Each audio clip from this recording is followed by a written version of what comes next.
Let's talk about big tech for a second. Nobody's seen a greater explosion of wealth than some of these mega tech companies, including Facebook. You've written about it extensively. I could quote you, but I'm just curious. Let's just get to it. What do you think should be done to regulate these guys? And do you believe an organization like Facebook should be broken up? They should absolutely be broken up. And then everyone, they wrap themselves in a blanket of saying, well, that's not capitalist. Breaking companies up is supremely capitalist. It was invented by a Republican who said the railroads have gotten so powerful they're suppressing competition. Facebook's becoming remarkably uninnovative. WhatsApp is now a digital corpus being mined.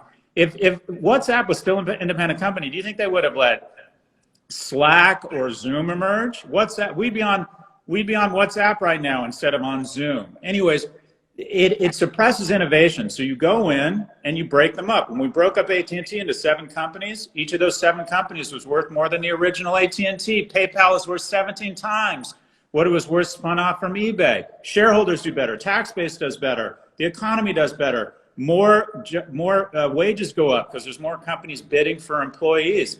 Everybody wins except for the CEO who wants to sit on the Iron Throne of all 7 realms, just not Westeros. And unfortunately, because of dual-class shareholder companies, and because the majority of the people running these companies are pretty much sociopaths, they decide, I just want power. I don't want more shareholder value. I don't want more competition. I just want more power. So these companies should absolutely be broken up. Facebook goes to Facebook, Instagram, and WhatsApp. Amazon goes to Amazon, AWS, Amazon Fulfillment.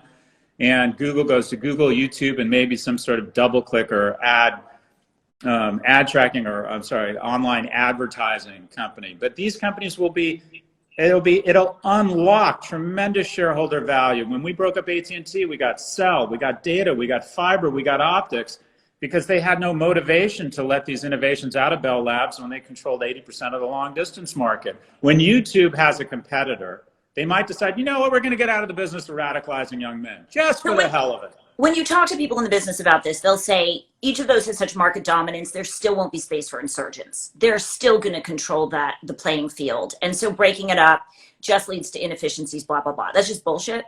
100%. No, it's not bullshit. It's extraordinary bullshit.